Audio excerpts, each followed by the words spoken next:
कभी कभी एक ऐसा कोई गाना जो इंसान कभी सोचा नहीं होता है, राजनीतिक गाना जो इंसान कभी सोचा नहीं होता है कि हाँ ये भी हिट हो सकता है, पर सोशल मीडिया का जमाना है, कुछ भी हो सकता है। तो मैंने गीत गाया था हाल फिलहाल लास्ट ईयर, से बहुत प्यार मिला था, जो कि अपना परिवार है, आज यहाँ गा भी सकती हूँ। तो एक लाइन में सुनाऊंगी, फिर बाद में उस गाने को गाएंगे कि जैसन राज चलवलस सपाव अब परिवेश ना होई। जिंदगी में कभी नहीं सोचा था कि भाई, हमें लगता है कि उत्तर प्रदेश में मैंने गाया था, बलिया में शायद गाया था मैंने ये गाना, और अथाह प्रेम मिला था इस गाने को कि जैसन राज चलवलस सपाव अब परिवेश ना होई। नेता के हो कितनो होई मगर अखिलेश ना होई। नेता के हो कितनो होई मगर अखिलेश ना होई। कि जैसन राज चलवलस सपाव अब परिवेश ना होई। जैसन राज चलवलस सपाव अब परिवेश ना होई। नेता के हो कितनो होई मगर अखिलेश ना होई। नेता के हो कितनो होई मगर अखिलेश ना होई।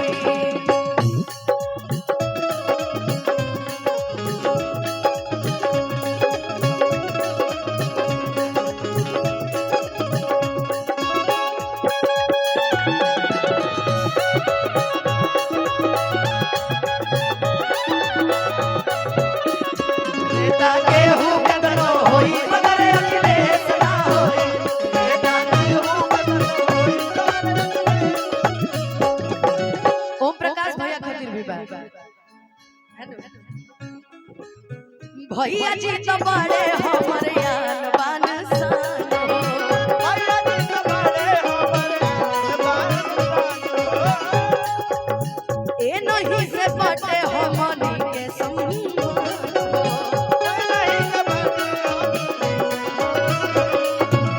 भैया ओम प्रकाश हवे आन बान सान हो। ए नहीं से बटे हमनी के सम्मान हो। कैसे कि ओम प्रकाश भैया भी हमनी के अखिलेश भैया के संगे चलीला, साथे साथे रहिला। अब भैया के भैया से अथाह प्रेम बाटे, यही से हमनी खातिर जितना अखिलेश भैया आदरणीय सम्माननीय बानी, उतना ही हमारे ओम प्रकाश भैया भी बानी। यही से कि हमर भैया जैसन केहू कि हमर भैया जैसन केहू कबो विशेष ना होई। देखिए अखिलेश भैया के गुणगान हम पहला लाइन में कोइले बानी बके कि हमर ओम प्रकाश भैया जैसन केहू विशेष ना होई। नेता केहू कितनो होई मगर अखिलेश ना होई। नेता केहू कितनो होई मगर अखिलेश ना होई। नेता केहू कितनो होई मगर अखिलेश ना होई।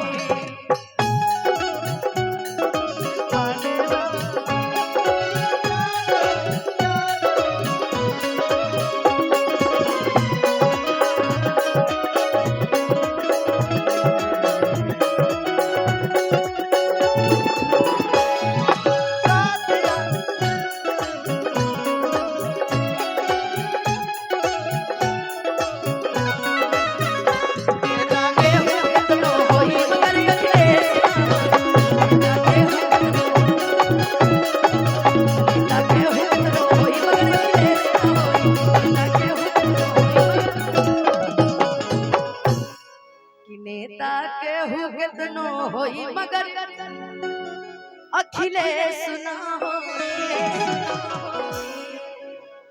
और आई